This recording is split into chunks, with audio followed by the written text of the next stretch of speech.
ಫಲ್ಗುಣಿ ಸೇತುವೆಯಿಂದ ನದಿಗೆ ಹಾರಿ ಆತ್ಮಹತ್ಯೆ ಮಾಡಿಕೊಂಡಿದ್ದ ಕಜ್ಜೆ ಪಡ್ಡಾಯಿಬೆಟ್ಟು ನಿವಾಸಿ 26 ವರ್ಷದ ಕೌಶಿಕ್ ಬೆಲ್ಚಡ ಎಂಬವರ ಮೃತದೇಹ ಇಂದು ಮಧ್ಯಾಹ್ನ ಪತ್ತೆಯಾಗಿದೆ.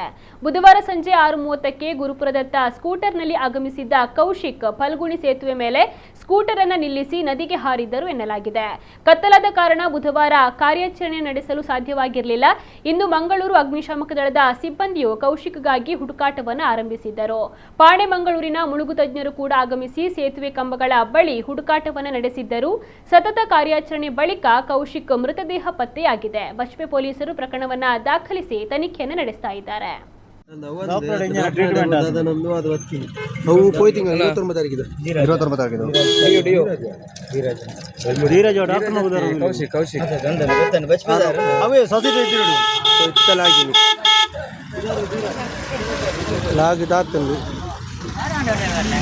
ಸ್ಪಾಟ್ ಆತಂದು ಗಾಡಿ ಅವನು